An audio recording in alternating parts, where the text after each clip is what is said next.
Nam mô Sư Thích Ca Mâu Ni Phật. Kính mời chư đại tăng ni của Phật tử thanh lễ Phật.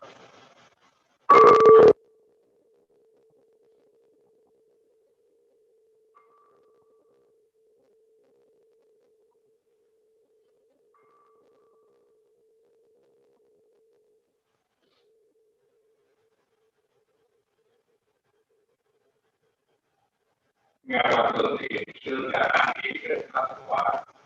Kính mời chư đại tăng ni của Phật tử thanh lễ Ngài Ba Lễ.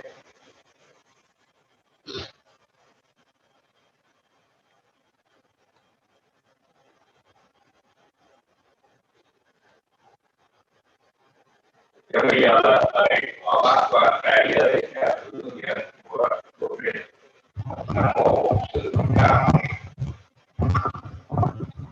Bạch qua đại đức tam chúng con xin thọ trì tam quy và bát quan trai giới nơi tam bảo để vâng giữ hành theo cho được sự lợi ích.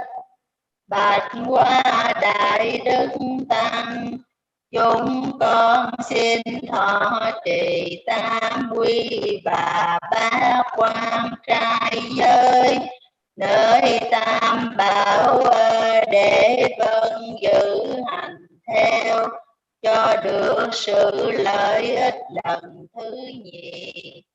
Bạch qua đại đức tăng chúng con xin thọ trì tam quy và bát quan trai giới nơi tam bảo để vâng giữ hành theo cho được sự lợi ích lần thứ ba.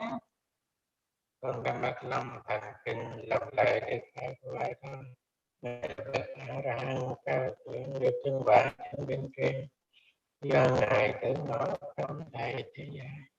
Con đã mất lòng thành kinh làm lại để khai đó Ngài là bậc A-la-hán cao thượng được chân quả trên bên kia do Ngài tử ngõ không thầy thế gian. Con đã mất lòng thành kinh làm lễ đưa khai đó Ngài là bậc A-la-hán cao thượng được chân quả trên bên kia do Ngài tử ngõ không thầy thế gian.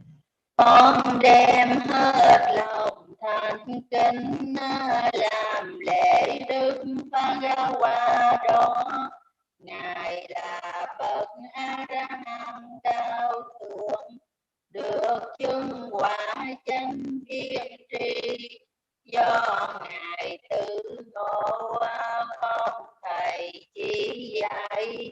Con đem hết lòng thành kính làm lễ đức Phật qua đó Ngài ngài là bậc A La Hán cao thượng, được chứng quả chánh kiên trì, do ngài tự ngộ không thầy chỉ dạy.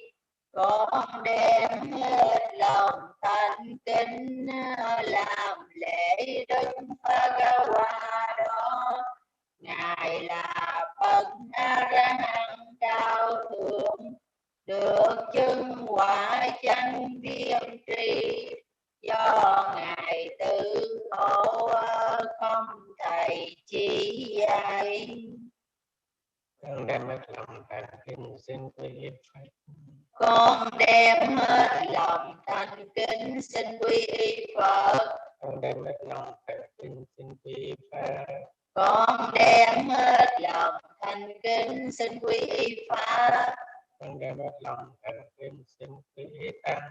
Con đem hết lòng thành kính xin quy y Tăng.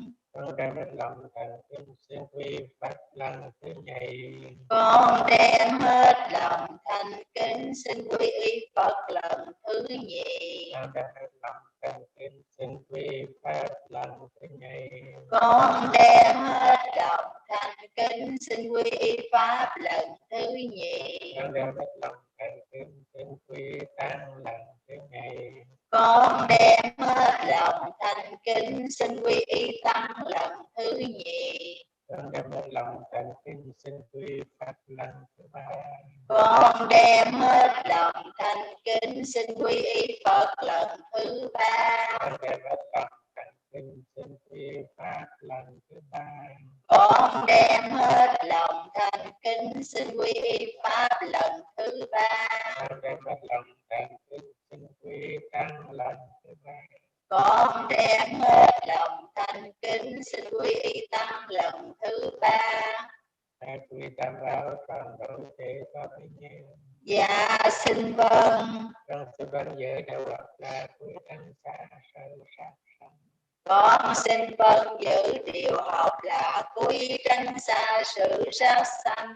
Con xin vâng giữ đạo Phật là quy tránh xa sự trộm cắp. Con xin vâng giữ điều học là quy tránh xa sự trộm cắp.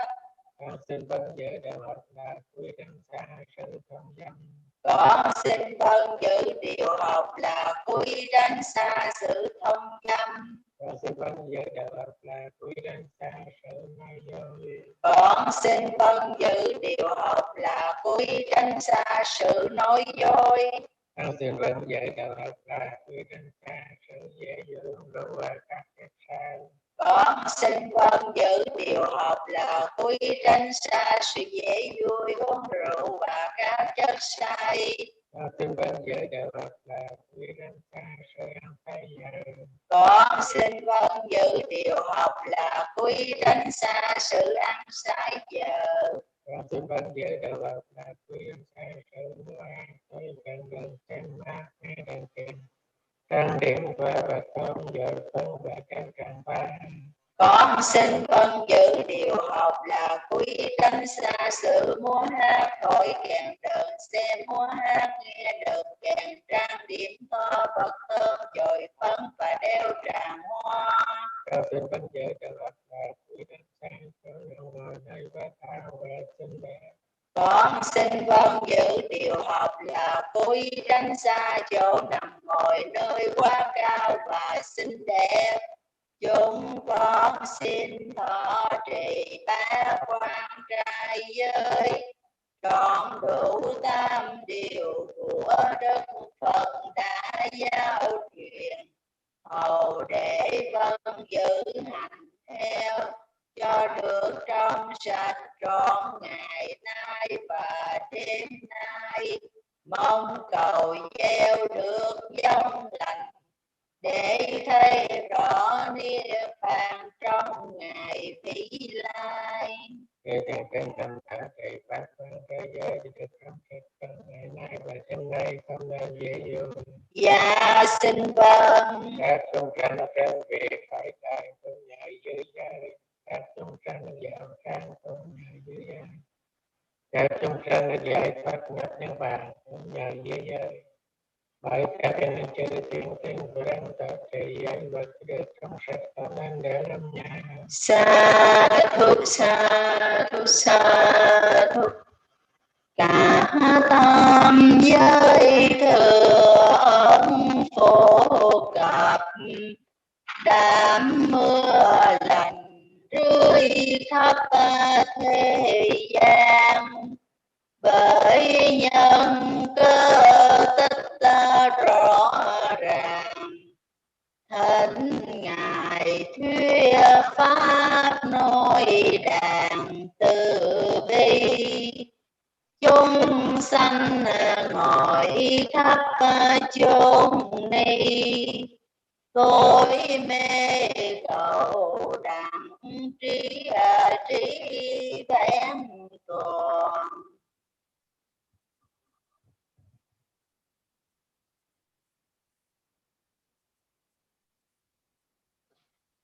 Nam mô Tassa Bhagavato Arahato Samma Sambuddhassa.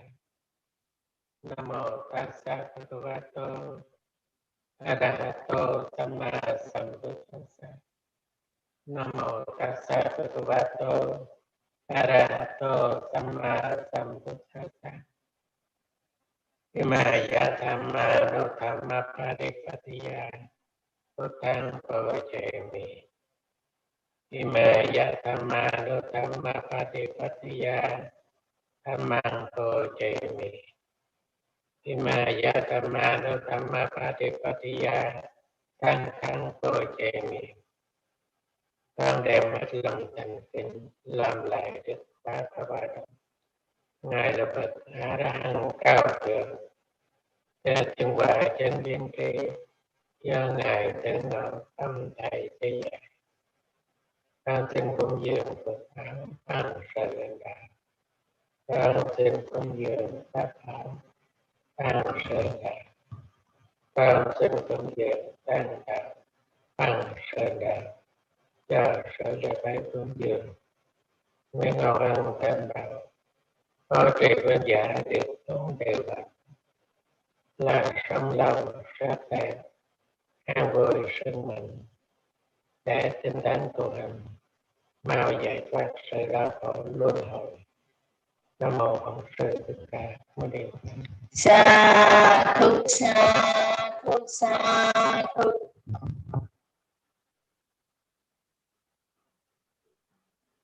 Hôm nay là ngày Tháng Xuân đầu năm của âm lịch.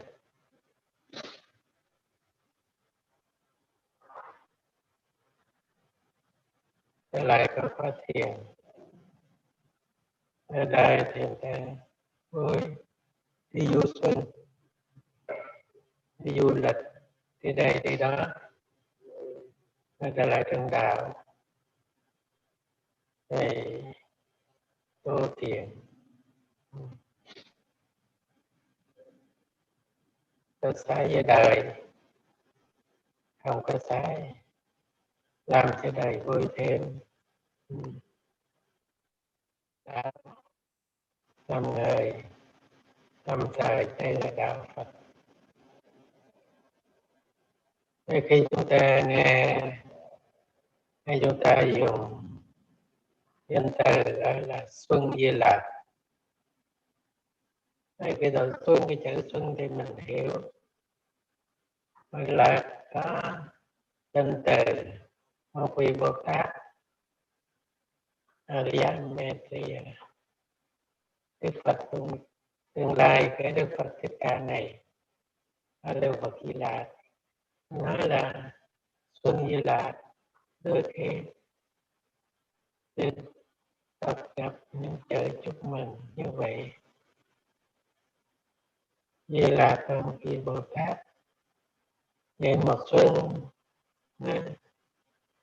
Ngài phải giống như một vị Bồ Tát.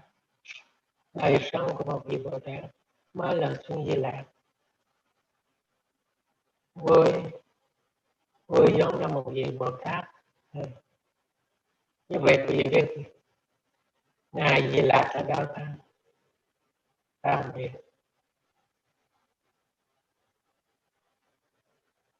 Nhân duyên của mùa xuân và duyên ngày duyên thế sự tương hợp với A Tỳ Đàm. Theo lẽ ông Vana đọc tới địa, địa là đất, thế giới, tên giới của đất, cho nào hỏi ông Va vì ngày cuối cùng của năm Cẩu trở lại cái đêm giao thừa thấy không có học A Tỳ Đàm. Thấy trong A Tỳ Đàm cái tiếng là địa vốn cõi, thì mới thấy ngài đi lạc, tên của ngài đi lạc, người giải thích về thiên địa, thiên cõi thiên. Thì chúng ta ở trong cõi này là cõi an vui rồi, là Sukati Bhumi, cõi an vui. Cái cõi dục giới này có thì 11 cõi, 4 gọi là Apaya Bhumi, cõi không có vui, bất hạnh. Từ cõi người này lên để cõi trời, một cõi người 6 cõi trời, gọi là Sukati Bhumi, cõi an vui, cõi an lạc.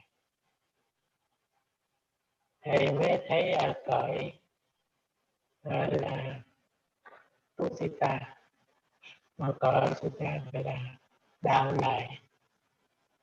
Vậy tiếp theo này gọi là cõi an vui. Thì cái tiền cũng chỗ nào không có, nhưng đặc biệt mỗi cõi thì Đức Bồ Tát thì là cái đang ở cõi đó. Đạo lại này đạo xuất đạt chờ tới ngày giờ ngày trở thành một vị Phật trong tương lai. Đó mới dùng xuống Di Lạc. Như vậy nếu mà xuống Di Lạc một tuần an vui ở cõi Di Lạc, đi xuân ở Tây Thiên, tại vì đi vô xuống đi chỗ này chỗ kia, cõi người mà đi đâu cũng vậy. Không chê trong năm nay Covid-19 ở trong các thế giới, du lịch ở đâu, vô xuân ở đâu. Rồi bây giờ vô xuân đi cõi Di Lạc, đấy, cõi Di Lạc, nó cõi cao, Di Lạc cõi vui, dễ thiền thôi mới tới cõi đó được. Vì mình thiền mới đi, tại sao mới thiền đi? Thiền đó là trạng thái của chana, định tâm được theo khả năng của tâm của mình. Khi mà định tâm được gọi là thiền, là chana. Thì nó có số 1, số 2, số 3, số 4, số 5. Số thiền nhẹ, thiền tam, thiền. Ôi nói về thiền đó, nó cao hơn nữa, cao hơn cõi Di Lạc. Cõi Di Lạc ở trong cõi dục giới thôi, còn kia thiền. Nhưng dễ gì mà đi tới cõi thiền kia này. Mà cõi này mình cố gắng đưa lên cõi người thôi.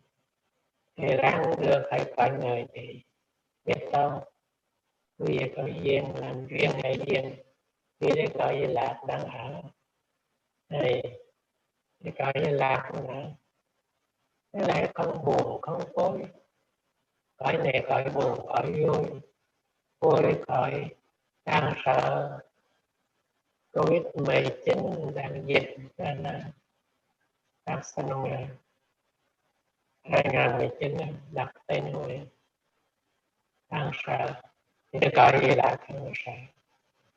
Cái cõi Di Lạc có nhân con sắc, con thắng, con tâm, nhân an vui,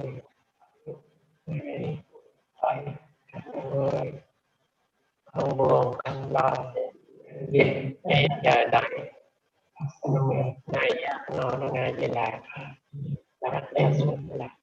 Bây giờ khóa thiền một xuân này sẽ có lẽ cố gắng đưa mình tới cõi không phải là cõi người thầy vậy hết lòng hết lòng để đưa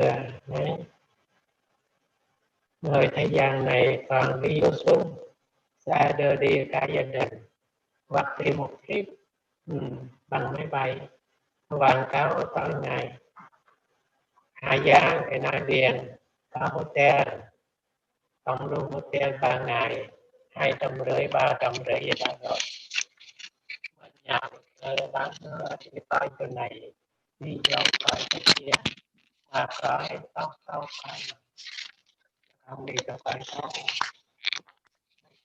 giá một cầm một không được đi đâu cho tóc bằng máy bay và bằng tiền đi coi nó quên buồn thấy cho này vui thấy cho kia vui hết thôi thì không trở lại bình thường đó thế gian này sao vui bằng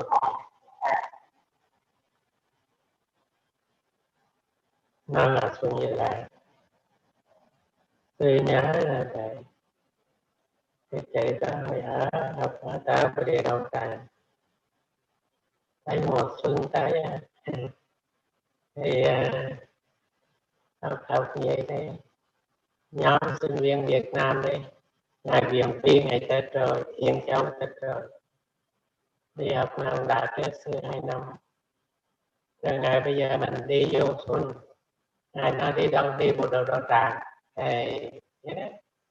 đi vô xuân một ngày mùng 1 á mấy học là đi chạy vô xuân ngày đã sinh viên phi cái tôi nhớ bao xe đi cái bộ đồ đó tràn lại khách là sang đi kêu về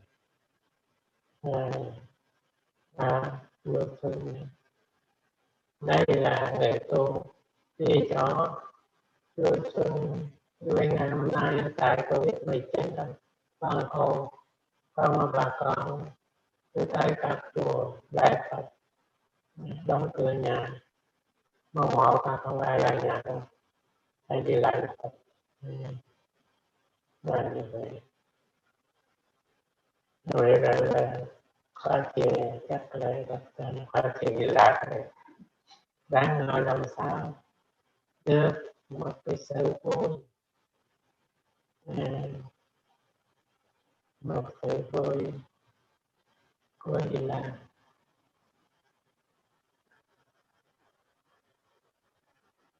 3 ngày mùng 1 của hàng và những năm như thế đó không được đòi vì sẽ còn nhỏ đó tại tôi giờ qua 3 ngày này thiếu nó là để đó không được đòi ai không có việc nào này đòi trước được mà sao 3 ngày sau từ mùng 1 mùng 2 mùng 3 hàng đều hàng đâu được làm gì Việt Nam mình ăn Tết lớn lắm ăn Tết thì lớn lắm không phải như Mỹ ăn sơ Happy New Year rồi một ngày đó đi làm việc không phải như vậy quan trọng là ta vui như vậy chúng ta trở lại thiền chúng ta cái thiền phải thiền một xuân vậy đâu có tên của thiền là thiền vui đấy các báo có một xuân hạ từ đông hay thiền trong năm nay mà đã là thiền một xuân để nhớ xuân tại mình tổ chức trong ngày mùng 1 ăn Tết mà vui mà tại sao đi ngồi nhắm mắt ngồi nghe muốn xuân gì là để ra khởi đây là thiền Khi ngồi thiền Phật tử mới có câu hỏi này: ngài biết thế nào là ngồi thiền, giải thích qua đầu thiền như thế nào, là phải ngồi thiền, rồi ngồi như thế nào, đi thiền đi như thế nào, đứng thiền như thế nào, nằm thiền như thế nào. Câu hỏi của một phần có một hành giả hỏi này: kính chào ngài Phật thượng thiền sư, mong ngài giảng cho con về cách niệm tứ quay ni này, quay ni đi, quay ni đứng, quay ni nằm, qua quay ni ngồi, bốn quay ni. Hãy cho hỏi như vậy phải thiền.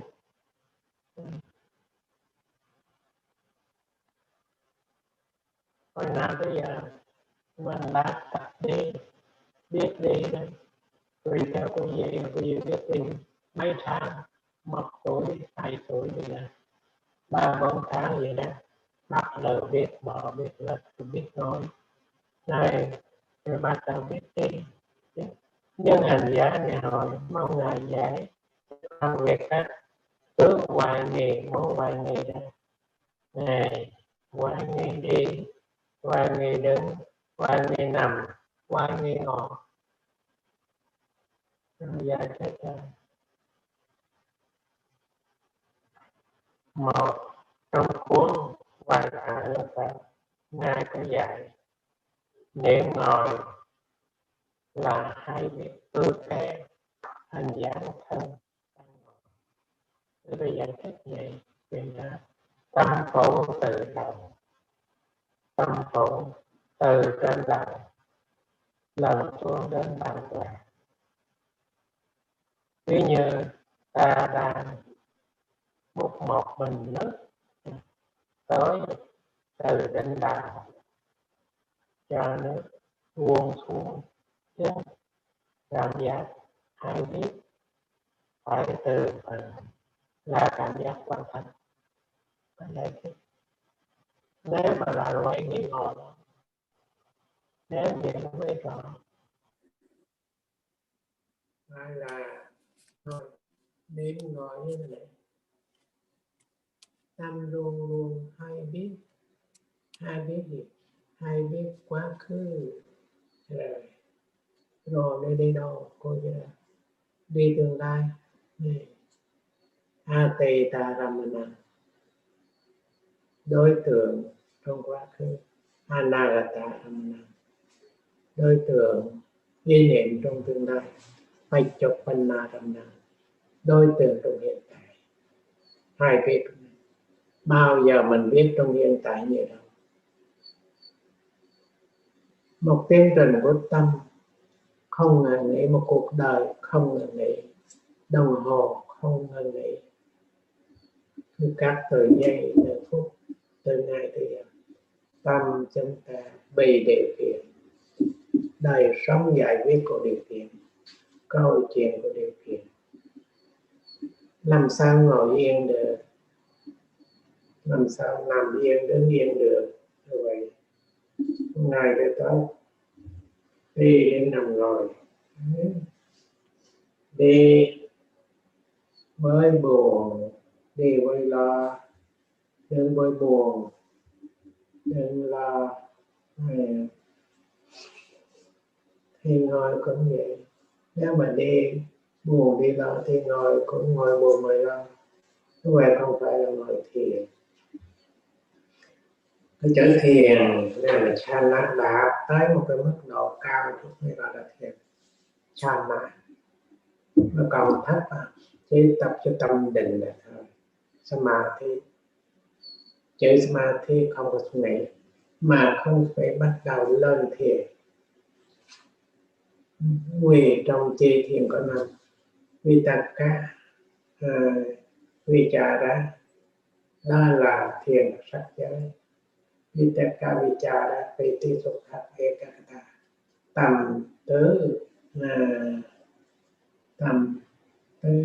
hệ là xả. Đó là chữ tâm, chú tâm không mình, tâm đi quá khứ, đi suy nghĩ tương lai, đi.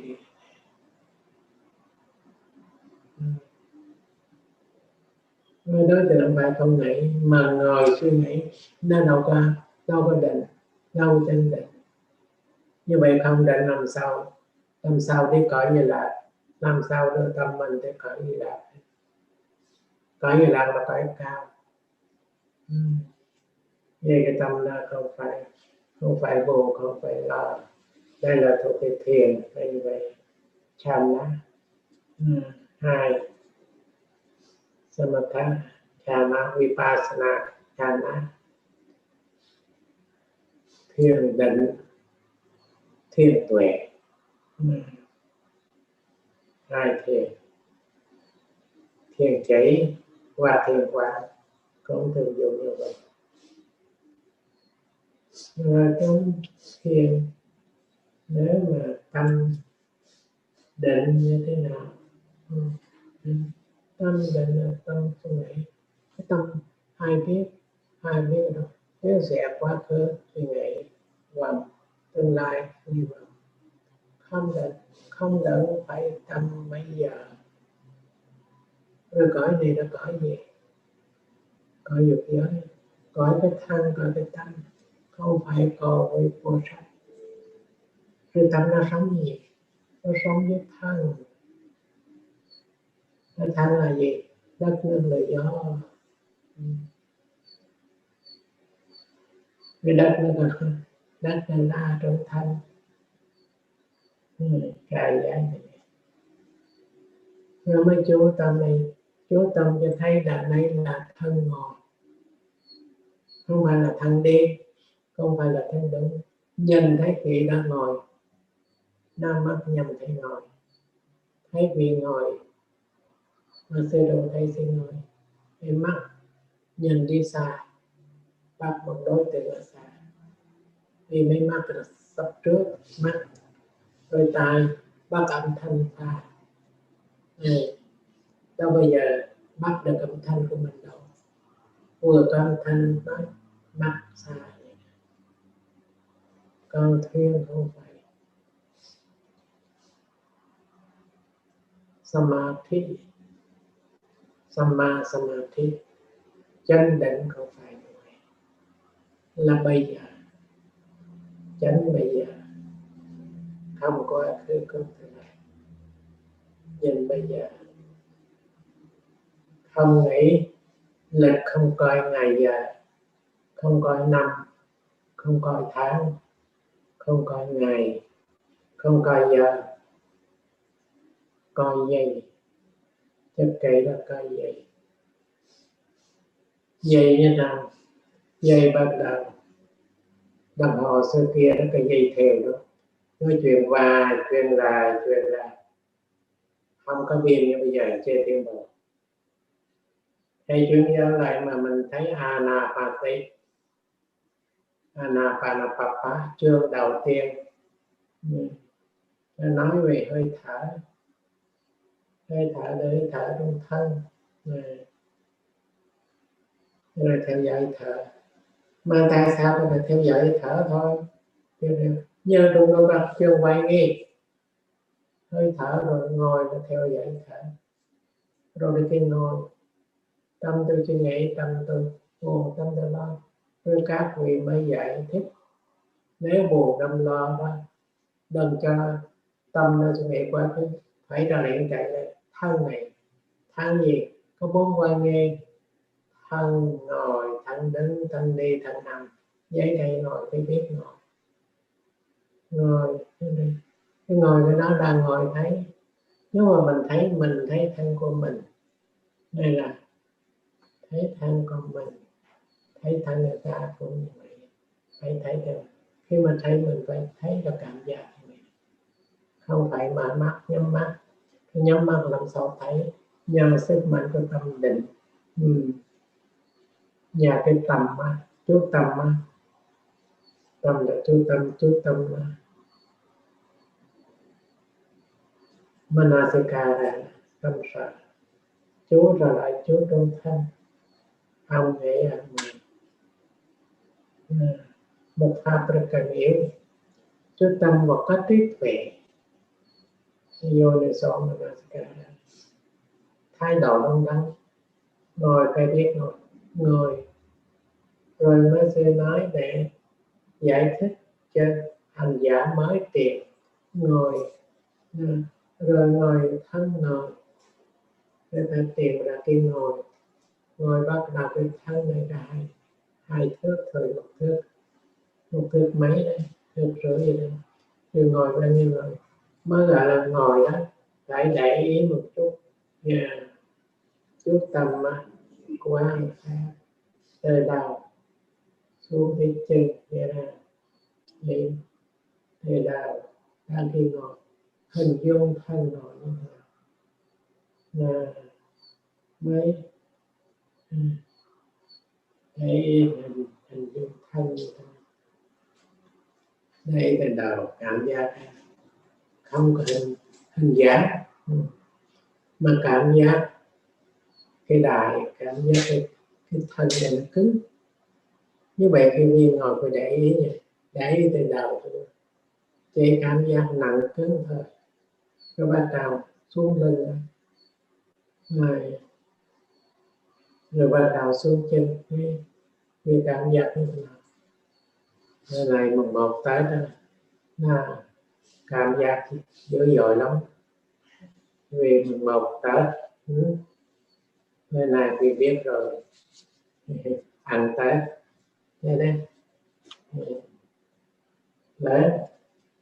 đấy khi ngồi như vậy hãy chú tâm từ đầu xuống rồi ngồi đụng mà còn động nữa, cái thân nào biết được, biết hãy xúc phasa vedana, xúc là trước nhất nè, xúc là động, mà mắt động màu sắc, tai động âm thanh, môi động mùi, lưỡi động vị, thân động cứng nóng càng động đã thành động. Thành ra mà mình ngồi đó thân cứng rụng cứng để cho đầu bị đây cứng nặng rồi đà xuống tới lưng, cảm giác là sao mỏi rồi xuống nữa tới mông đông nặng rồi đấy, cứng tè rồi từ đầu gối này mình lắc rồi giống như khóa chặt thì hai bàn chân đụng như vậy nó bắt đầu ngồi nữa im thẳng như vậy đây. Khi giải thích thì giống như mình không biết để cảm giác thì nước múc đổ từ đầu nó chảy xuống, nó cảm giác thì cảm giác nóng, nhưng mà nó nóng không nóng thì lạnh này, như thân nó biết được vậy này, biết được lửa nóng lạnh là lửa, không phải nữa này lửa nhưng mà đâu mình cứ một ý niệm tôi tắm đâu có nước đâu là không bao giờ biết được nước thân này, rồi là cái chân da nó chỉ biết nóng biết lạnh này, động gió động nóng lạnh này, động sát là cơn này, nó là động như vậy.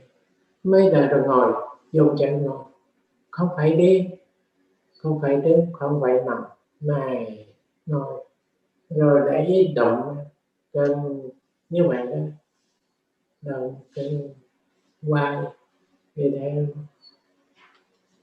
mấy người dạy cả làm mệt đó, bắt gió như thế, như vậy đầu tiên mỏi rồi từ mỏi mắt buồn ngủ mỏi rồi đó, cứng mắt rồi đó, mở không nổi. Mấy cái này cái gì mà cảm giác được đó, ngồi lại vậy bao nhiêu ngồi niệm ngồi tư thế ngồi vậy giá là ngồi mệt gì biết chân ngồi rồi cái gì đi cũng vậy, đi khác hơn họ. Ta lại đi hai bàn chân, hai bên chân đúng đúng hai chân truyền vai truyền đại hết cả toàn thể. Nhưng mà khi mà để điện trên định tâm đó, để cái điện động đó, thân là động đó, bàn chân rồi trong đó vừa cảm giác đâu vừa cảm giác chuyển động cái chân mặt trái hết cả toàn thân rồi thân đứng và thân đi rồi hai bàn chân không bao giờ là cái động mặt tới cùng động trái cùng động. Nhưng mặt trái tại sao mặt nó chuyển rồi trái nó chuyển, mặt chuyển di động trái di động, cái đó gọi là bạn nghĩ đi.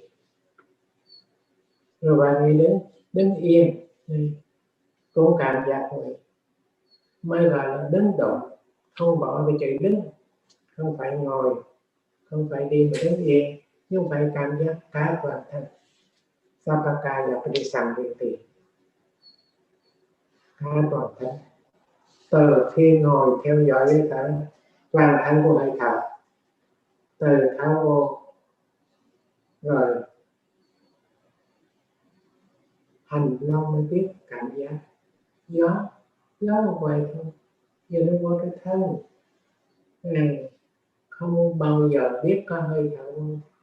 Tôi biết tập là giảm một chút trong nơi mũi thôi, khi mà bắt đầu mũi gió nó vô, khi quá nó vô nó chạm nó động, không bao giờ biết. Cố gắng để chú tâm lắm mới biết là con gió đụng lên mũi, cái đó là chú tâm lại vậy. Gió hay không, gió ngoại vô trong thân, nhưng vô thân nào vô theo mũi, thế thấy chú tâm lên mũi, chú tâm hơi dần của mũi, để ý này, như vậy nó cảm giác nó cái căng thẳng lạnh bắt đầu nóng rồi. Khi mà gió vào mới bắt đầu cảm giác lạnh rồi, khi mà gió ra nó nóng rồi, nó pha cái ấm cái khí trong cơ thể nóng liền. Thì để ý đó này, để ý nóng để lạnh, để căng rung nóng lạnh là được rồi. Mình nói là gió đâu phải gió, nhưng mà cảm thấy nóng lạnh bên da được cảm giác cái đó rồi. Đây. Như vậy mới một vị thiền sư ngài Ma Si, ngài nói muốn cảm giác rõ gió phải thấy di động, ngài chú tâm nơi bụng.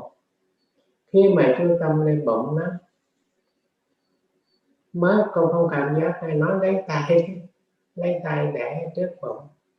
Hành giả nói con ngồi con không thấy cảm giác trước bụng, ngài nói ngồi rồi lấy một bàn tay hai bàn tay để trước bụng.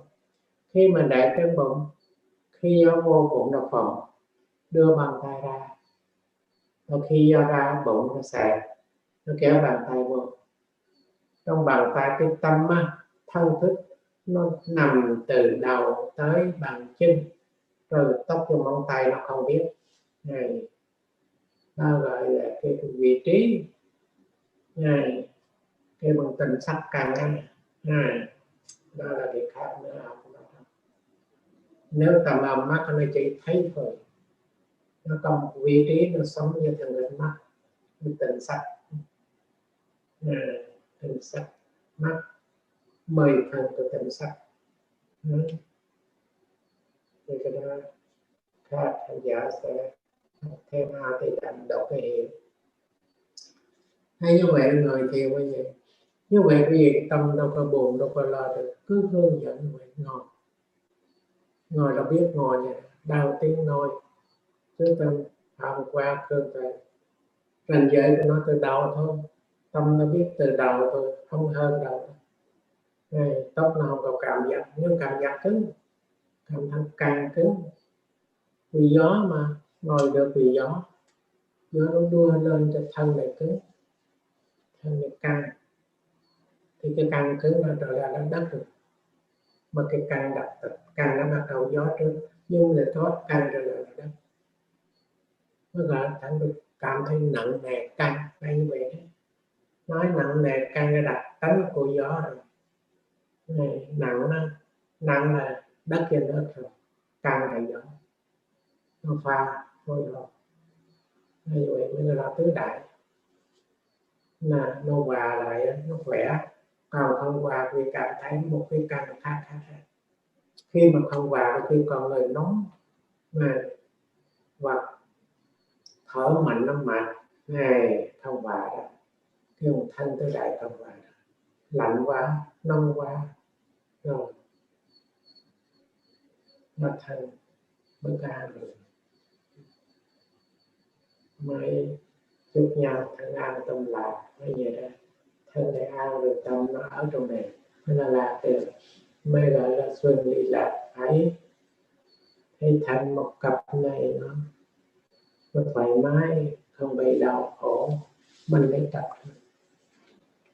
người ta tập thân á, thân này mạnh, đây là tập tâm thôi, cái tâm mạnh nhưng cũng dựa vào thân.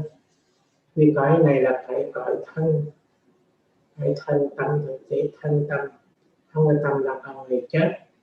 Rồi nó biết gì, biết nông, biết lạnh, biết cứng, biết mềm, biết căng đồng rồi. Đó là tâm nó biết. Bây giờ nó biết như vậy, giống như đứa nhỏ vậy đó, nó không biết gì hết rồi. Nóng quá nó khóc, lạnh quá nó khóc, là như vậy. Đây là ngồi là vậy đó, giải thích ngồi nữa. Để ý ngồi là phải là động, đừng có bỏ động. Ngồi bắt đầu từ đại xẹp xuống dưới, mông động rồi, đầu gối động rồi, bàn quả động rồi. Ngồi đưa tâm từ ngồi, tâm từ định thẳng từ đầu xuống, xẹp động. Ngồi nữa, khi mà ngồi bắt đầu nếu nghiêng bắt đầu không phải thẳng. Tại vì ai như sư khi ngồi thì tôi cũng phải đưa lưng cho thẳng thôi. Ở đây phải cái tâm, phải cái sự tỉnh thức như vậy. Nhưng tỉnh giác này, chân niệm là tỉnh giác này, biết trong lúc bây giờ biết đang ngồi. Chờ biết là trí tuệ là mình không biết là vô chỗ này là chỗ luân hồi. Ngồi không biết ngồi là luân hồi, đi không biết đi là luân hồi, đứng không biết đứng là luân hồi. Này, mà đi biết đi, đứng mà đứng ngồi. Đó là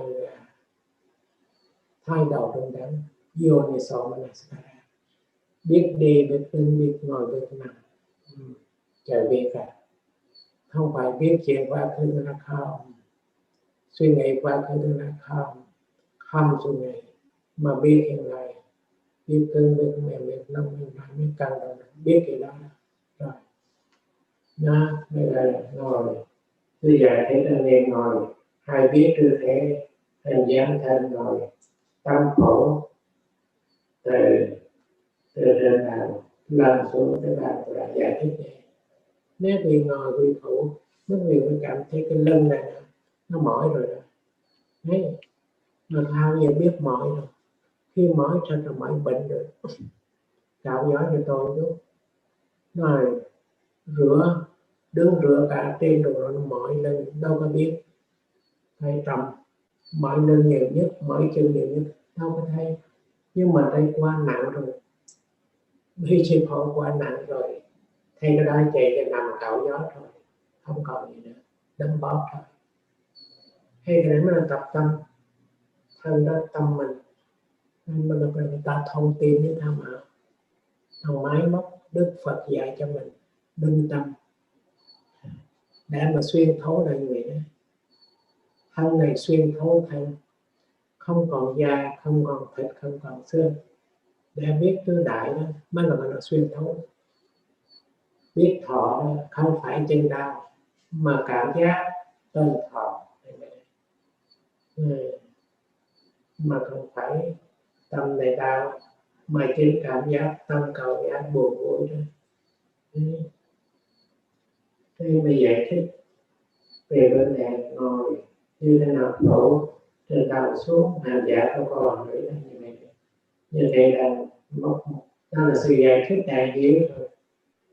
Tuy như ta đang múc một bình nước xối từ đỉnh đầu cho nước xuống trên vì mức vị tắm vậy, vì xối từ nằm bát đã nó tuôn xuống như cảm giác như đó là cảm giác này, cảm giác hai biết không phải từng phần mà cảm giác quả thật thân như là thân đang nói được cảm giác cả phần thân đó là thân nói qua đi cảm giác cả phần thân đi thân đến mới miệng là ngồi động như đâu không bao giờ bỏ, đứng động nữa cảm giác đứng động nằm quay mi nằm động cái chuyện động không bỏ vì xúc thân này nó biết bằng xúc bằng động, ngồi động đứng động đi động nằm động cái động không bao giờ bỏ xúc. Một tâm sở xúc thọ tưởng từ những tâm bằng căn rồi chú ý 7 tâm sở luôn luôn có mặt trong 89 tập luôn luôn 7 tâm sở hiện.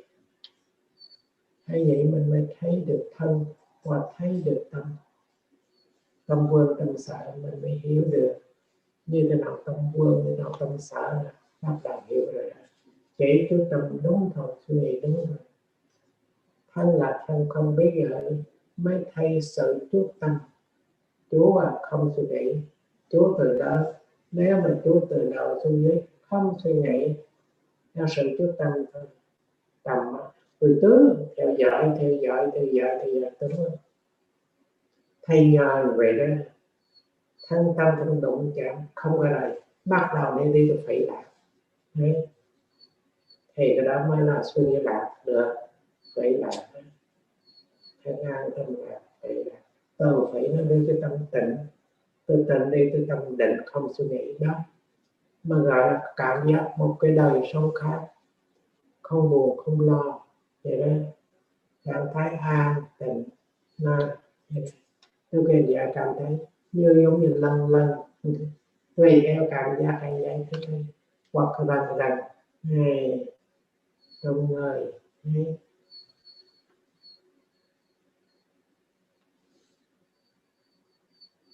con chưa được nổi lắm cách niệm quay đi rồi đó, bây giờ tới trường nào bây giờ đó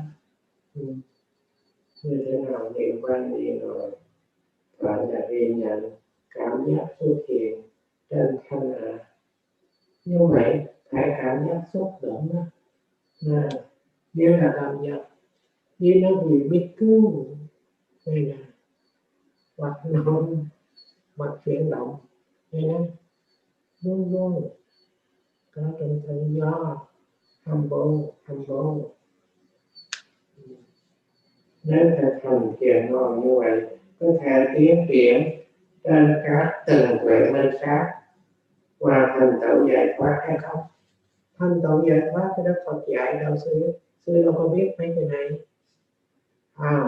Hồi trước buồn vui lo sợ là một cuộc đời hết nửa phần cuộc đời xuân đấy, người ta muốn đấy, thầy sẽ dạy thích rồi cũng ở Ấn Độ đó, thầy nên ra đó ông là nhà sư bị ma vương cả, ông nói vậy đấy, dạ ở này ta vui tiền tài danh lợi ta vui cái đó ai cũng vui con ta, mà sư bỏ cuộc đời không vui nói khổ, mà sư đi tu không thấy sư làm cái gì ông nói một cái ông nhắc hay vậy mà vương nó gạt sư hai đời sao không được hưởng tối xuân đi tư xuống được hưởng xuân của Như Lạc an vui vô cõi cõi cao phải cái tâm định, phải tâm hỷ, phải cái tâm lạc mới chụp ra thân an tâm lạc. Đầu xuân này chút như vậy nhưng mà chút bằng lý thuyết đây mới thực hành đưa tới xuân Như Lạc. Nếu thực hành rồi như vậy là theo tiến kiện các tình nguyện tự nhiên là cái thiền mình sáng là thiền của Đức Phật, thiền định lúc nào cũng có hết. Có Đức Phật ra đời, không có Đức Phật ra đời vẫn có thiền. Vì thấy bây giờ đó, đấy, làm sao bại được, đấy, làm sao lửa mà đưa con người được, làm sao nước mà đi được. Ta học suy nghĩ tới vậy đó, chỉ học mà suy nghĩ thôi, cũng có sự định tâm đi sâu ở trong lửa, đi sâu trong gió mới dùng được vậy đó. Đấy, mà làm cho con người được vậy, đó là định tâm không. Đấy, chứ không chưa có tuệ, hàm không giải tuệ, có sức mạnh của thân sắc pháp thôi. Như Đức Phật nói là thân an tâm lạc, thân là không đau khổ. Đấy, rồi tâm là an vui. Cái rất là khó, một cái câu rất là khó. Mà Ngài mình tin tưởng Ngài giác ngộ, một nhẹ không buồn không lo. Thì cái điểm đó mình mà học Phật, học ngồi thiền, để không buồn không lo. Dù có giàu có, nhà cửa lớn đa. Hồi xưa mới tới đây, tôi đi một tiểu bang Louisiana, Phật tử nói nhà tôi nghe, rồi mình mua nhà tốt, mình mua mình đâu có ở nhiều, ở trong nhà đâu có tiền trả tiền nhà, mua nhà rồi phải trả tiền, thành ra phải overtime. Tôi tới nhà chị ngủ thôi, tốt chỗ nào này phải trả tiền cao, không phải cái buồn ngủ cũng phải đi, thân lại phải kéo lại đi, hết đi tiền nhà. Họ nói vậy sẽ không học được thôi, ngồi cho hả. Mình mua xe tốt, đâu có ngồi trong xe đâu, đưa tới đó cứ lo tiếng Anh cái enjoy đó, hưởng đó, hưởng xe luxury đó, đâu có hưởng đâu. Tâm có mời ra tiền để mà trả một cái xe đó. Xứ này nếu mà trả hết luôn đó, không có credit đâu, mà trả thiếu là giống như ăn mắc nợ. Cái dỗ hay lắm đấy, ai phải trả một tháng là mừng nó có lợi, còn trả tiền mặt nó đâu có lời được nhiều. Tiền xứ là tiền phải luôn mời ra tiền. Bây giờ đấy, thì như vậy đó, nó rất là tiến bộ. Ngồi thiền theo Đức Phật, một người phàm này hôm qua sẽ giải thích rồi như thế nào là về lộ trình của tâm này, sẽ giải thích hôm qua có 17 lộ trình của tâm này. Hữu phần nè, quá khứ, hữu bần dừng nghỉ, hữu bần lúc đầu hữu bần dừng nghỉ, ngộ môn hơn tâm mà rồi mới nhận thức gì thức thì thức tùy theo tâm đối tượng tế. Tiếp thọ tâm, suy đạt tâm, quyết định tâm, tốc hành tâm, đồng xoay trên 17 tâm sở này. Ngày dày để thông qua này tâm cõi này đâu phải thấy lộ trình, bao giờ thấy tâm bao giờ thấy tâm quy tế. Ngồi thiền này tự nhiên mới thấy được cứng được mềm, gì cứng mềm hơn 5 lần thân. Rồi bây giờ rồi tôi ngồi tôi thấy buồn, nó tới ào rồi. Làm sao thấy buồn được? Định tâm, chỉ một chút tìm cách cho đậm chất thấy được tâm một rất tốt. Tôi buồn tôi lo, giờ ngồi tôi thấy tâm buồn tâm lo, giờ làm sao bây giờ? Đấy, cái câu hỏi này nếu thực hành thiền ngồi như vậy có thể tiến triển các tầng tuổi minh sát, thành tựu giác ngộ, giải thoát ngộ không? Đức Phật thực hành đó ngồi không mà này, giác ngộ trong quan nghe ngồi nhiều nhất này. Thứ nhất là quan nghe ngồi giác ngộ. Trên Đức Phật tham thiền về sau tới quan, ngồi trên bộ đoàn đắc thành quả thánh này, thành Phật ngồi thiền. túc mạng minh thiên minh lộ thành minh, mà ngồi mà miệng nó lịch sự. Cuối cùng nếu không thành Phật, Ngài không có bỏ môn đoàn này. Thấy sức mạnh của tâm trong đó là thấy nó mà phải cảm giác cũng như cái gì, làm gì có cảm giác. Đấy. Hay Đức Phật Ngài nó khiến có một sức mạnh tới cáiจุดtâm đi một lời nguyện vậy mà giác ngộ được. Đây đêm đã giác ngộ đây. Trong 6 năm bao giờ Ngài nguyện, Ngài đi đừng ngồi rồi Ngài thử hết, Ngài bỏ cái sai. Nếu bạn thấy cái trung nguyện liền này đấy mới gọi là nguyện bạn là mặt rồi đó. Từ bố thí ba la mật, lịch sử, trì giới ba la mật, xuất gia ba la mật, trí tuệ ba la mật, rồi nhận nại ba la mật, trên thật là nguyện ba la mật, rồi từ nguyện tâm từ ba la mật, tâm xa rồi thành một việc ba la mật tròn đủ. Mà cuối cùng là cái nguyện ngồi đấy, nguyện ngồi, nguyện đi, nguyện đứng, nguyện ai làm cái đó cho xong. Này nó quy thở cả. Như vậy không có nguyện nhiều. Ngài trong Bà Đô Ngài nói nguyện 5 phút thôi, nát sư thường dùng đó.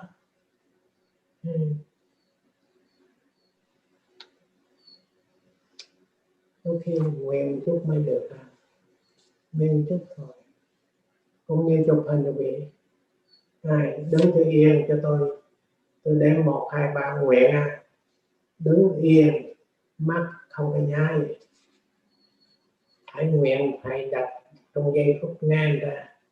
Tôi đếm đưa tay lên 1, mình lúc đó không suy nghĩ, không nháy mắt, đứng yên, của nó cười, không biết kể con cười với họ nữa, hai chọc cho cười, định tâm rồi đó. Bao nhiêu đó, một hình ảnh đó để trong năm, hình ảnh đứng cười thế gì đấy, 3 phút không, 1, 2, 3 thôi, không thấy 3 phút. Mà quý vị định tâm tới 3 phút như thế nào, 1 phút như thế nào, một hơi thở như thế nào. Đây nói cái sức mạnh của nguyện định tâm. Quý không được đâu. Tôi ngồi thiền rồi nơi mới đi không đặt điều kiện được tay nguyện ba la mật này. Mà theo sức của Ngài chỉ một cái người trong hình đến 1, 2, 3 là bắt được thành quý vị rồi đó. Vậy đó. Và nếu quý vị chỉ 1, 2, 3 phòng mà bắt là 1, giữa phòng là 2, cuối phòng vì điều mà thì chia về này, quý thấy tâm quý bắt rất là ngồi, quý một rồi đè trên lên đầu, rồi xuống trên giữa 2, xuống giữa thân, rồi 3 xuống tay bàn vào gối, tâm không chạy đi đâu hết. Như vậy nhiều phương pháp phát thiền các quý thiền sinh, rồi ngược nữa, 1 chân, 2 giữa thân, 3 trên đầu, phương pháp của Ngài quyền cả analom và analom xuôi ngược. Và cứ vậy đi tay Ngài dùng quét nhà, quét tay, quét vô, quét tay, quét vô, đi gần để xuôi. Hơi thở của mình nó vô nó ra. Và nếu chúng ta theo dõi một tiến trình của hơi thở vô, một tiến trình gọi là định, sát na định, rồi sát na trở thành phút, trở thành giờ, trở thành ngày, từ sát na này. Mới dùng Vipassana là sát na định, không phải định không biết gì không. Phải biết và biết bây giờ là vi diệu nhất. Này, bây giờ giống như sát na vậy này. Rồi lý thuyết không hồi nãy bây giờ thấy hành giả hỏi như vậy, nếu mà cái ngồi vì biết ngồi thì đi cũng vậy, đứng cũng vậy, đó là toàn thân vì để ý, toàn thân không nghĩ đi qua cái đầu, rồi thân, giữa thân và cuối của thân, cố cái thân ngồi trên giữa nồi. Rồi cuối cái thân đến cuối cái thân đi cũng vậy. Mà con sự biết chú tập chánh niệm, ghi nhận từ trục đế xuyên qua đi tới chân đế, qua thay chân đế ra là cái sự giải thoát. Sự thật này vậy. Cuối cùng sự thật này vậy, sự thật rồi, thật như vậy. Rồi cái điểm đó là điểm hành giả, không có ai nhồi sợ được, không ai gạt được. Tham không gạt được, sân không gạt được, si mê không gạt được.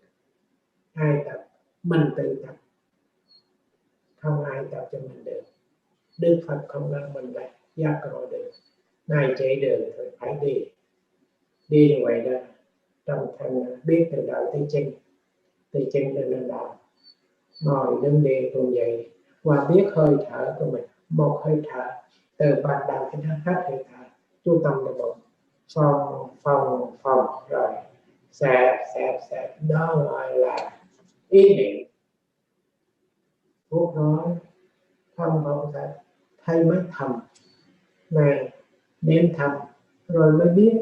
Này từ niệm đi tới biết về, biết cái đó là minh. Thế cái đó gọi là trí tuệ rồi.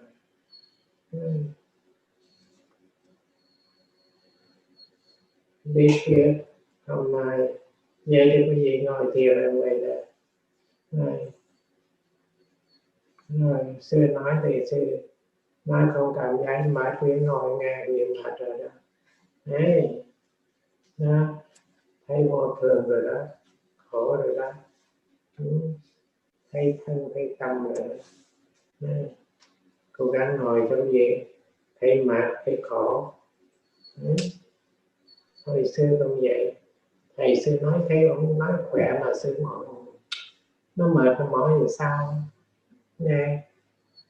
Rồi thầy sư nói ông nói giới pháp, nói rồi nó tuôn ra.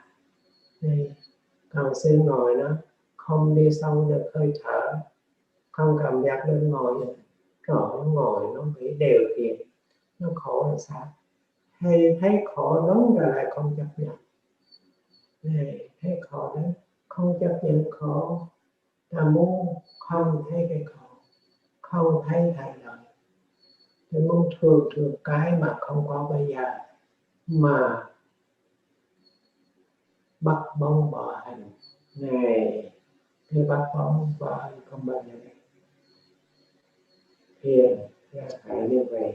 Thiền thì cái gì ngồi 3 phút thôi, không nói là 5 phút. Rồi. Như vậy không suy nghĩ được đấy. Rồi, chỉ ngồi động được. Hơi thở này, trước là theo dõi hơi thở, là sư dạy cái phương pháp của ngài Ma Si. Chú tâm này bụng á, nếu việc không thấy hơi thở, không cảm giác như mà đang ngồi động, thì chú tâm bắt đầu từ trên đầu ngồi cứ động, cảm giác cứng đụng, rồi cái thân á, chỗ quay cảm giác mỏi đó, động mà biết mỏi được, xúc là xúc thọ, động rồi nó mà thấy mỏi, chính là cái xúc rồi nó thọ đấy. Rồi vì thấy một khối của sự đau khổ, một khối của cái chết này, cái này mới gọi là hơn Covid-19, nó giết tâm mình. Như vậy đây là trị tâm bệnh đó, chứ không phải trị thân bệnh. Nếu mà tâm bệnh đó, tâm mà hết bệnh này chắc Covid cũng không gì làm được nữa. Đức Phật không hết Covid rồi, nguyên ngày tâm lại quá trong sạch. Bây giờ thì định tâm ngồi động về.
Như vậy vì là lãnh hội được như nào mà động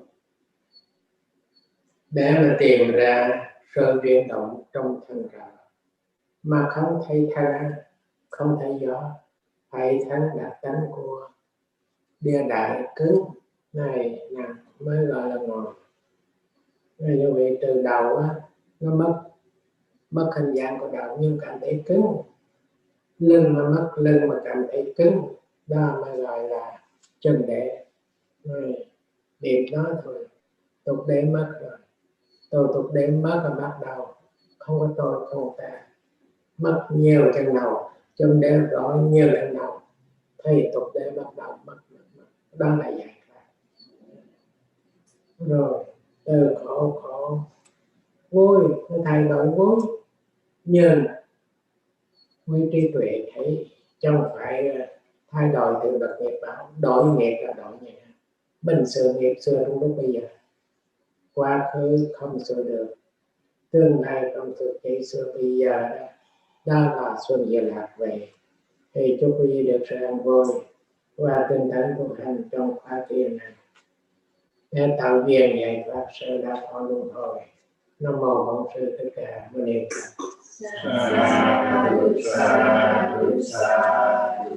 Chư thiên ngự danh ngự không địa đầu tượng ngự đó không mọi điều. Long vương thần lực có nhiều, đồng sinh hoan hỷ phước điều chúng con.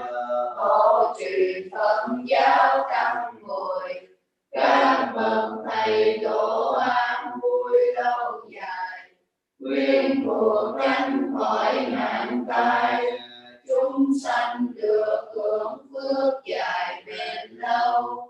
Chúng con vui tu đạo hậu, tu hành tinh tấn họ hậu vô sanh. Phương bao mà chúng con đã trong sanh làm đây, hãy là mối duyên lành để dứt khỏi những điều ô nhiễm ngủ ngầm nơi tâm trong ngày vị lai. Sa du sa du sa.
Có theo hành nhiều.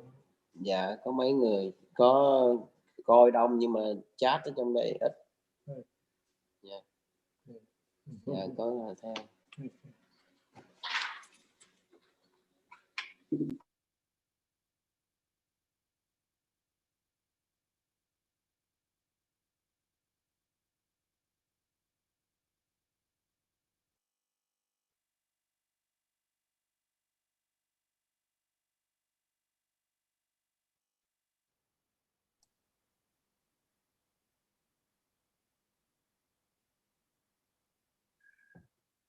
Dạ, bây giờ chúng con xin kính thỉnh sư cô Thiên Tuệ giúp cho phần thông dịch sang tiếng Anh. Xin kính mời sư cô ạ.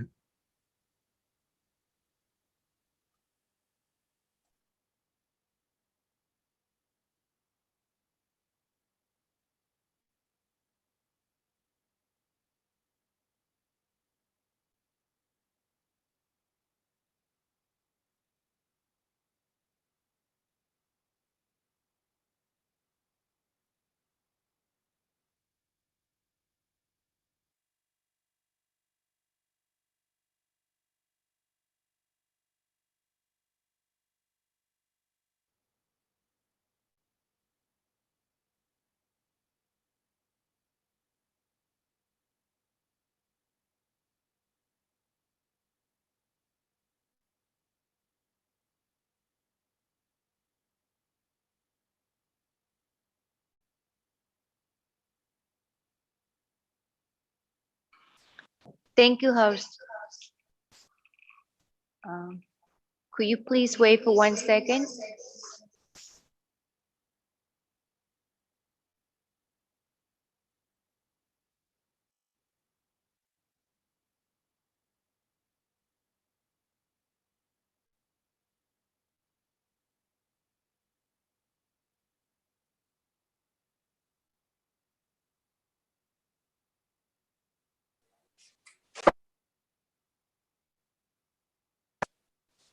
Ready? So today is Friday, February 12, 2021, the Dharma talk at 7:30 p.m. Let's start by reciting Namo Tassa 3 times. Namo Tassa Bhagavato Arahato Samma Sambuddhassa. Namo Tassa Bhagavato Arahato Samma Sambuddhassa. Namo Tassa Bhagavato Arahato Samma Sambuddhassa. Buddhang saranang gacchami, Dhammang saranang gacchami, Sanghang saranang gacchami, Dutiyampi Buddhang saranang gacchami, Dutiyampi Dhammang saranang gacchami, Dutiyampi Sanghang saranang gacchami, Tatiyampi Buddhang saranang gacchami, Tatiyampi Dhammang saranang gacchami, Tatiyampi Sanghang saranang gacchami. I take refuge in the Buddha, I take refuge in the Dhamma, I take refuge in the Sangha. The first time, the second time, and the third time. So now we will move on to taking the precept. The first precept is trying to abstain from taking life. The second precept is trying to abstain from taking what is not given. The third precept is trying to abstain from taking sexual practices. The fourth precept is trying to abstain from false speeches. The fifth precept is trying to abstain from taking intoxicants that can cause carelessness and forgetfulness. The sixth precept is trying to abstain from eating at the wrong times, mainly from noon until dawn the next day. The seventh precept is trying to abstain from dancing, singing, listening to music, watching show, wearing garlands, perfume, ointments, etc. And the eighth precept is trying to abstain from high and luxurious beds and seats. So that is the procedures for taking precepts as well as taking refuge in the Triple Gem. Imaya Dhamma Nu Dhamma Bhati Bhatiya Buddhang Bujemi. With this practice that conform with the Dhamma, I pay respect to the Buddha. Imaya Dhamma Nu Dhamma Bhati Bhatiya Dhammang Bujemi. With this practice that conform with the Dhamma, I pay respect to the Dhamma. Imaya Dhamma Nu Dhamma Bhati Bhatiya Sanghang Bujemi. With this practice that conform with the Dhamma, I pay respect to the Sangha. So today's, according to the Lunar New Year's, is the first day of the Lunar New Year, the years of the ox. And in the mundane life, many of us, especially Asian people, we like to spend this time to travel, to spend this time to have fun, enjoy with families and loved ones, and taking the time up to go here and there and traveling here and there to see new things. But that is for the mundane life. What about the life in the monastic?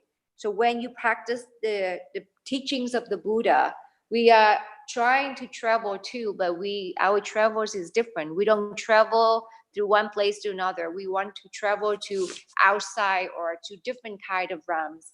So let's say right here, we are living in the Kama Vachara, which is the sensual desire realms. And then if you want to travel according to the teachings of the Buddha, then you practice teaching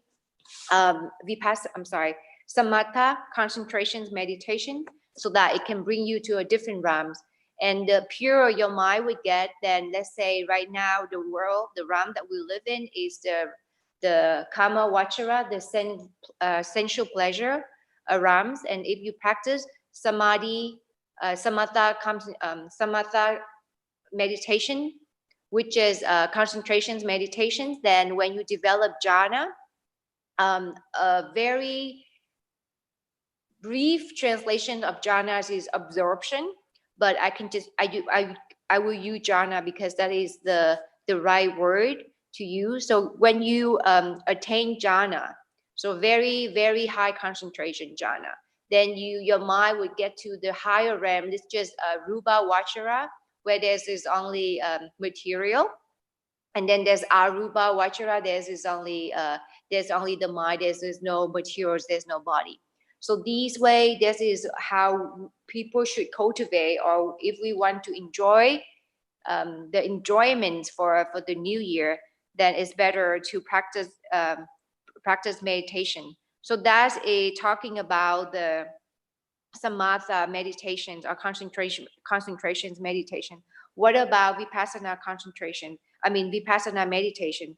Vipassana meditation will help you exit out of all the realms. So either we live in this kama vachara, either we attain the higher jhana and get into the rupa vachara, the material realm, or we get into the arupa vachara, the immaterial realms. We are still wanderings around the cycle of death and rebirth. So when you practice vipassana meditation, the teachings of the Buddha, the meditation that taught and found out by the Buddha, taught by the Buddha, then you will be able to exit out all these suffering, all these realms, and then that is the ultimate bliss. Because Sayagyi say that in the mundane life, when you go traveling, you travel, you get trapped in the airplane for hours, and then you get to your destinations, and then you go see sightseeing, so on and so forth. It seems like there's a lot of enjoyment, but at the end of the day, your body is tired, and then you have to work very hard to earn the money to go travel. And especially now with the COVID-19, the world is shut down. It's very hard for you to travel. So it's best that to travel by the way of the monastic, by following the teachings of the Buddha. Either develop concentrations by practicing samatha concentrations meditations, or develop wisdom by practicing vipassana meditation. And in Vietnam, or Sayagyi remember that according to the Vietnamese terms, they say that we're celebrating Xuân Di Lạc. So Di Lạc is the names of a bodhisattva, Mecheya bodhisattva. So in Vietnamese, when you say celebrating the New Year, most of the time they say that the New Year's of Mecheya, which is the future Buddha. So again, Sayagyi asked the question, so he is the bodhisattva right now, and then he will become the future Buddha. So in this world cycle, there are 5 Buddhas. We already have 4th, and Gautama Buddha was the 4th one, and Mecheya Buddha will be the future Buddha. He would be the 5th one. So the question Sayagyi asked was, do you know where Mecheya Buddha stays right now? And he's explained that. So right now, if you want to meet, or if you want to know where Mecheya Bodhisattva is residing right now, then you have to practice concentration meditations again in order to gain jhana. And he is residing in Tusita heaven realms. So according to Abhidhamma, Sayagyi explained a little bit. There are, in terms of the kama vachara, the realms of the sensual pleasure, there are 7. There's 7 realms, and we as a human beings right here, we also consider as a sugati bhumi, where it's a happy realms, happy plan, because being born as a human is a very great fortune, that we are being born as a human being. So it's considered as a happy realms. And then after that, there are 6 different deva realms that also considers a happy realms. It's higher than human realm, but it's still within the kama vachara, the sense pleasure realm, where there is still bodies and mind. And these are make up the 6 deva realms. And one of these 6 deva realms, the one that Mecheya Bodhisattva is residing and waiting for the right conditions to fulfill for him to become the future Buddha, is Tusita, where it's a very, very happy, where all the beings is enjoying forever enjoyments there. So if you want to know, or if you curious where is Machiya Bodhisattva, the future Buddha, is residing, he is staying there. So along with that, there is 4 woeful realms where it's very unhappy, and most of the people, most of the being there are these realms are hell, animal kingdom, Detas, as well as Asuka. And these 4 realms are below human realms, and that's why we call it Apaya Bhumi, where it's very unhappy. There is not a lot of merit, there's not a lot of happiness that going on in these realms, and therefore we call it the 4 woeful realms. So Sayagyi, remember, he told a little bit stories that for the New Year's, many of us would like to go to the temple or the meditation center to celebrate the New Year's and to remind us to do good deeds. And when Sayagyi was a student, he was studying in India for a long time. And at that time, from his university to Bodh Gaya, it was like a day trip.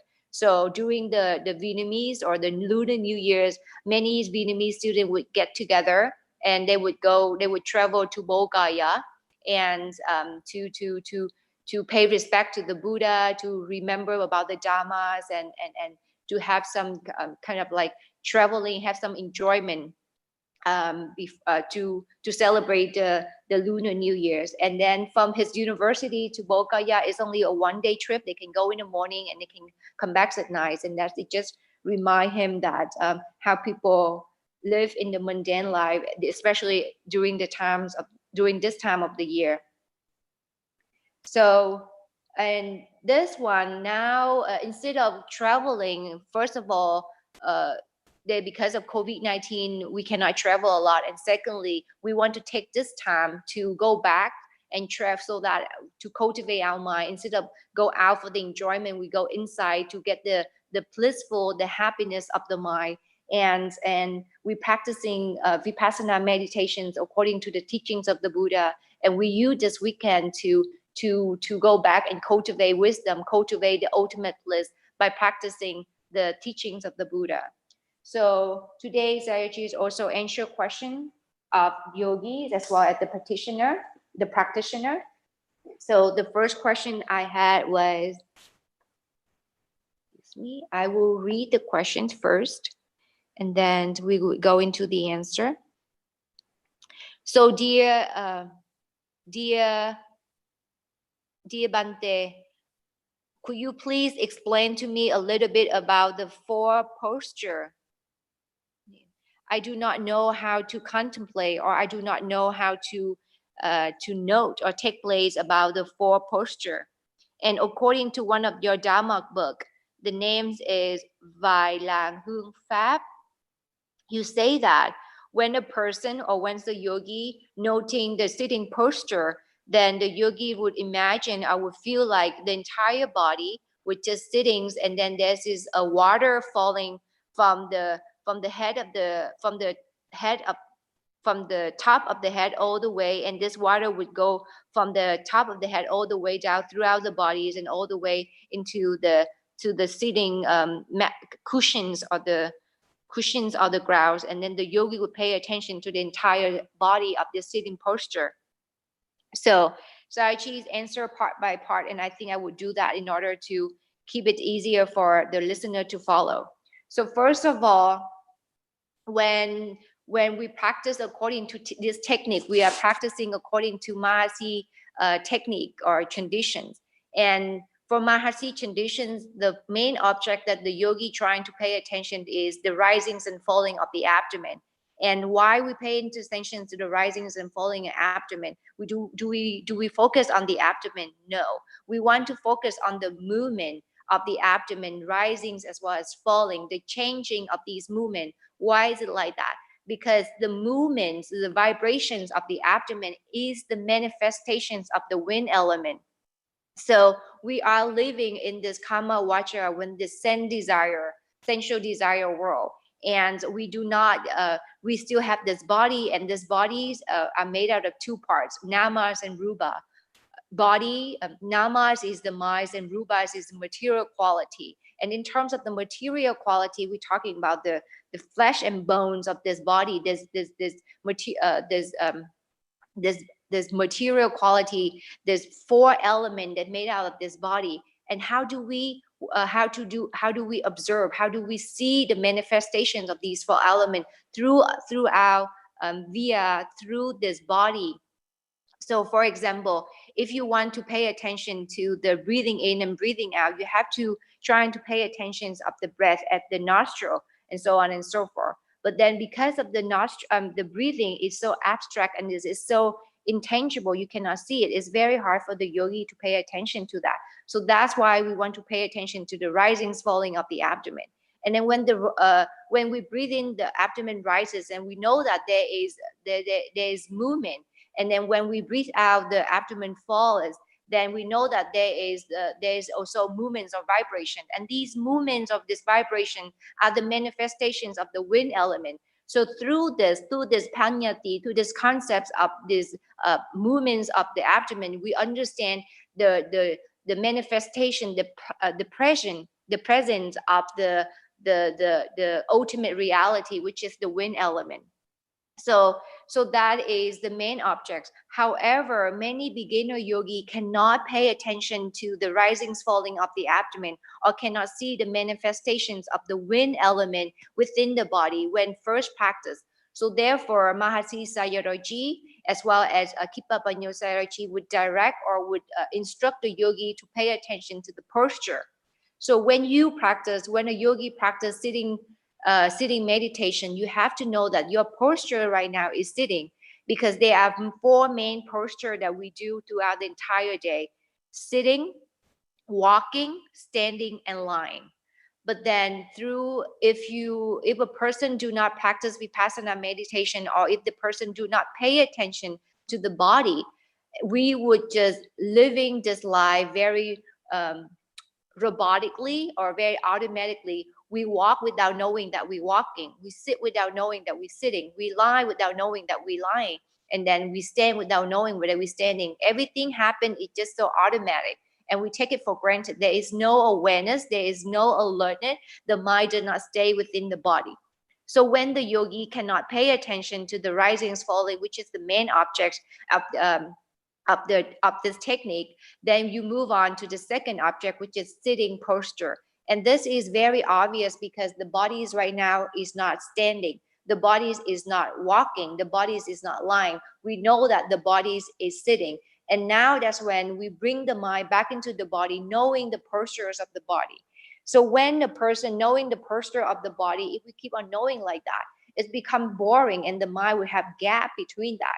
So when Sayadaw explained in his book, when he say that when a yogi pay attention to sitting posture, and then yogi would pay attention from the entire body, from the top of the head all the way to the buttock, touching the cushions, and the yogi can feel like, and he used the example when this yogi scan the body, feel like there's water running through the bodies, and wherever the water touches the body, the attentions of the mind would continue to go that way. So when you contemplate, or when you direct the mind that way, there would be no gap between one noting after another. So therefore, the noting, sati, mindfulness, would be very continuous.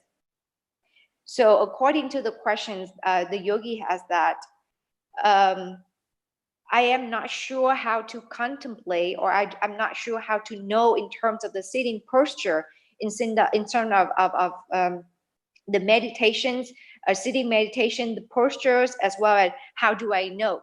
So if the yogi cannot pay attention to the main object, which is risings and then falling of the abdomen, now the yogi bring the mind to the body, and the yogi know that, oh, the body is sitting. And again, knowing sittings is different from walking, different from standing, different from lying. That is awareness right there. That is alertness right there.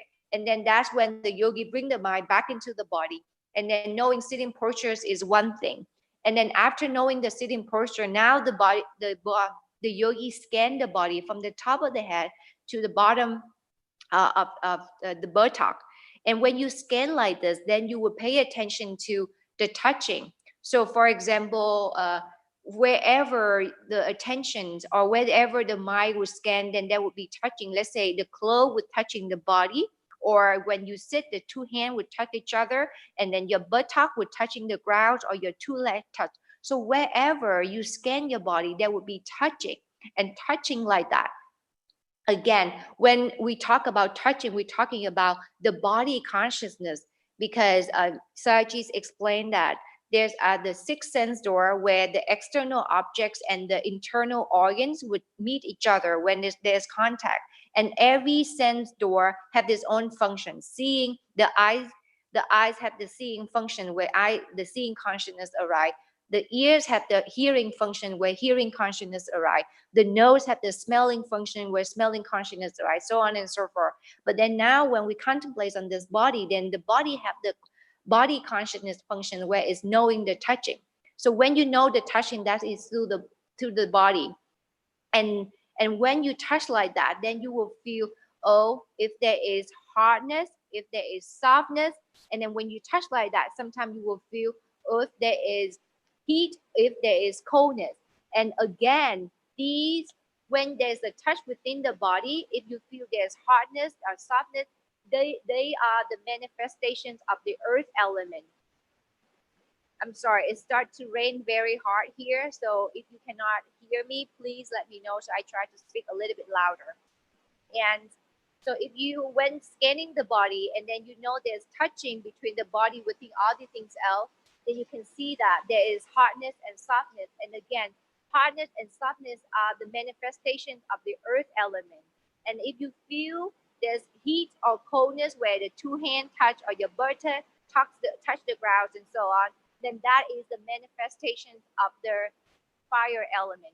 So within that, just contemplating on the body like this, just in sitting posture, the mind knowing, alerting, bringing the attention back to the body, knowing that postures is sitting different from others. And then when there's other manifestation, then you can see that these is the manifestations of other elements beside the wind element, which is rising and falling. So when the person contemplates that way, the panyati, the concept of the body actually disappearing. We don't want to pay attention to the head. We don't want to pay attention to the buttock. We don't want to pay attention to the hands. What we want to pay attention is the ultimate reality, the manifestations of the ultimate element, which is hardness, softness, coldness, heat, as well as knowing touchings and sitting posture.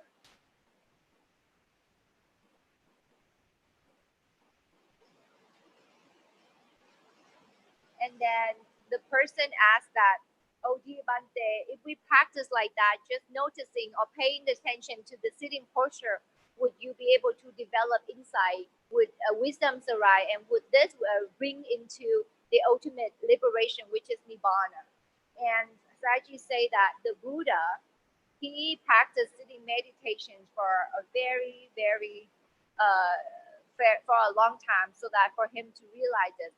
And then this sitting, when a person practices vipassana meditations or any kind of meditation, we have all the posture. And of course, a person can meditate in any kind of posture, sitting, walking, lying, as well as standing.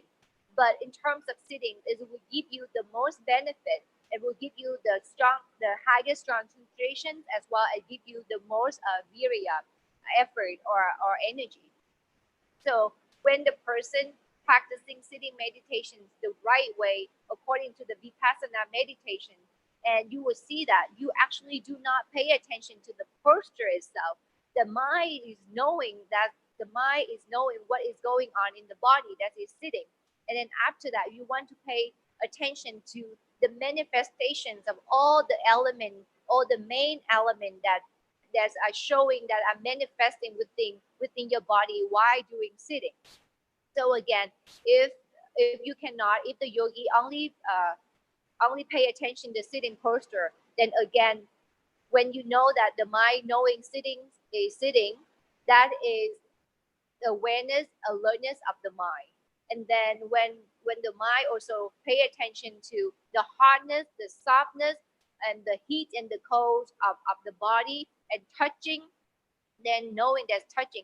These are the working of the mind, knowing everything the present moment while sitting, knowing the activities of the mind, as well as knowing the body consciousness and all the manifestation. So knowing that way is actually see things that they really are, see the manifestations at the ultimate reality, which is the fire element as well as the earth element. And when you see things like that, of course, it's gonna bring insight. That is insight meditation. That is insight wisdoms right there. Because the panyati, the body, the flesh, the bone disappear. Now you see the manifestations of the ultimate realities.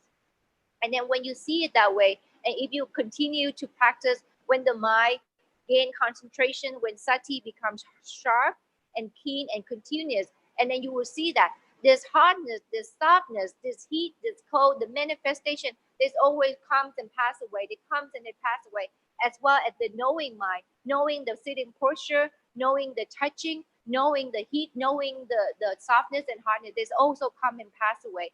And that way, later on, you will see that the three characteristics of all phenomena, which is anicca, impermanent, dukkha, non-satisfactory, and anatta, non-self.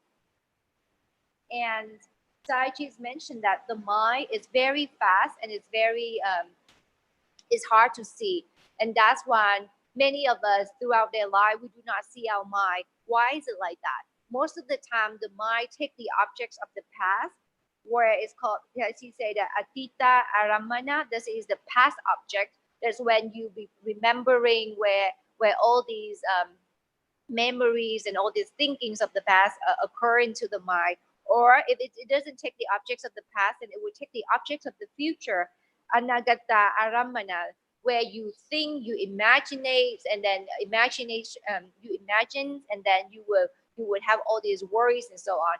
So it's very rarely that the mind can actually stay at the present moment and take the objects of the present moment. So what are the objects of the present moment? Now that we live in this kama vachara with sensual desire realm, we have bodies and mind. So the objects of the present moment are just our body, which is these four major elements: water, fire, earth, and the wind element. And then what else with the mind, the activities of the mind, what is going on in the mind at the present moment. So doesn't matter which posture that the yogi is doing, either sitting, either walking, either standing, or either lying down. If the yogi know how to contemplate, the yogi know how to bring the mind back into the body at the present moment, then the yogi know how to practice vipassana, catching on the main object, either the bodies or either the mind. And Sayagyi say that many of us, let's say, you don't, even if you sit, you don't know that you're sitting. If you walk, you don't know that you're walking. You stand, you don't know what you're standing. That is samsara right there. That is not knowing. Not knowing or not being aware of what's going on in your body, what's going on in your mind at the present moment is the cause to death and rebirth, and that is the cause to go through the cycle of samsara. So when we know, even just knowing that, oh, simply you are sitting right now. Sitting is different from walking. Walking is different from standing. Standing different from lying. That just simply knowing like that is already bring the mind back into the present moment, letting the mind know what is the body is doing at this moment. And Sayagyi also mentioned that when the person know how to practice like that, then the person know how to contemplate during the sitting meditation or sitting posture.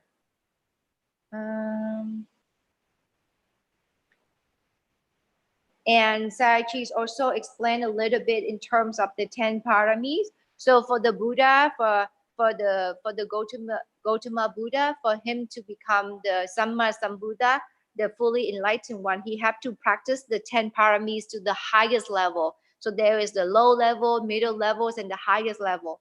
And the 10 paramis are: 1 is dana, generosity; 2 is sila, morality; 3 is nekkhamma, renunciation; 4 is panya, wisdom; 5 is viriya, energies or effort; 6 is khanti, patience; 7 is seccha, truthfulness; 8 is adhitthana, determination; 9 is metta, loving kindness; and 10 is Ubeka, equanimity. So when a yogi want to practice sitting meditation, you have to have some kind of determination. You have to say that, okay, now I will practice sitting meditations. And again, sitting meditation is different from walking meditation. It's different from standing meditation. And then when you do sitting meditation like that, you will say that, oh, I determined that I will sit for this period of time, no matter how much time that you can sit, 5 minutes, 10 minutes, up to 1 hour. And then from within this conditions that you give for yourself, within this time limit, you will say that I will try to bring the mind back into the present moment, knowing what is going on of the body, be aware and alert what is going on in the mind. And then now when you bring the mind back into the sitting posture, then you will say that, okay, sitting, and then after sitting, then you can contemplate on the touching. But when I contemplate on the touchings again, so she said that you scan the body from the top of the head to the bottoms of your buttock. Wherever the attentions of the mind go to, there's a touch of the clothes to your body, the two-hand touch. You do not, through all these touchings of the body, through all these contact, what you want to pay attention is the manifestations of the ultimate reality. So it touched like that. How do you feel? Do you feel soft? Do you feel hard? When it touched it like that, do you feel heat? Do you feel cold? So when you realize that, first of all, you have to have concentration. First, you have to bring the mind to where it contacts. And then after that, you have concentration. Because at that time, your eyes are closed. You do not see anything with your mundane eyes. You only see that with the mind. And that is a concentration happen.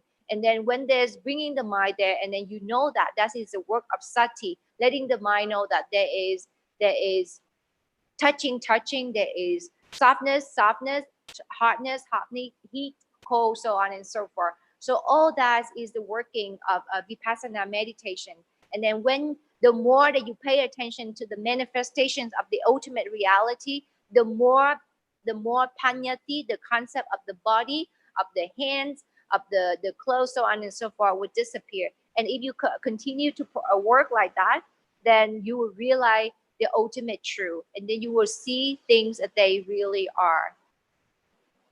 So Sarachi say that encourage yogi that keep on practicing, so that yogi would be able to get to the level where there would be sukha, happiness arise in the mind. So again, when a person practice samadhi or samatha concentrations, when we talk about samadhi, when we talk about concentration, there are two types of concentration. First is the concentrations happens or occur during vipassana meditation, and another samadhis is the concentration that occur during samatha concentration meditation. So when we talk about samatha concentration meditation, then this concentration, the samadhis, is most likely is jhana, the very strong absorption of concentration. And when we talk about jhana, there's 5 factors of jhanas, or the 5 cetasika, the mental factors that create or to manifest in order for jhana to happen. And they are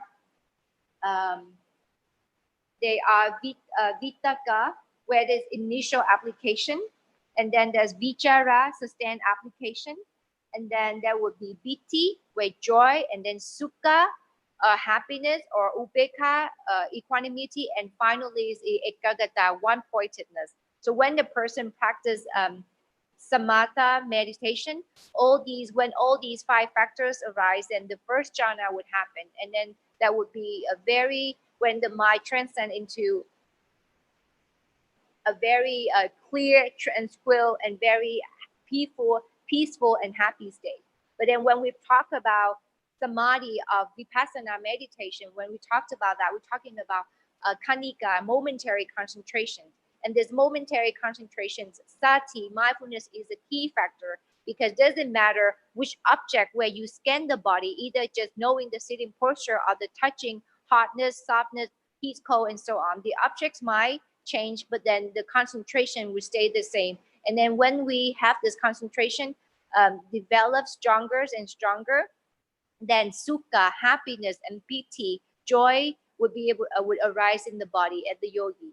So for this new year, for the first day of the new year, Sarachi wished that yogi would be able to practice, so that yogi can either experience the happiness of jhana, as well as the happiness where samadhi concentration that bring from vipassana meditations, and ultimately would be able to see things as they really are and attain the ultimate liberations or the ultimate bliss, which is nibbana. That's all I have for today's summary of the translation. Thank you so much for listening. Sadhu, sadhu, sadhu. Happy New Year, everybody. Good night. Dạ, chúng con thành kính tri ân sư cô đã giúp cho phần thông dịch hôm nay, và kính chúc năm mới đến sư cô, chư đại đức, tăng ni và toàn thể Phật tử. Dạ, xin cảm ơn tất cả. Thank you, host. Happy New Year. Bye bye. Good night.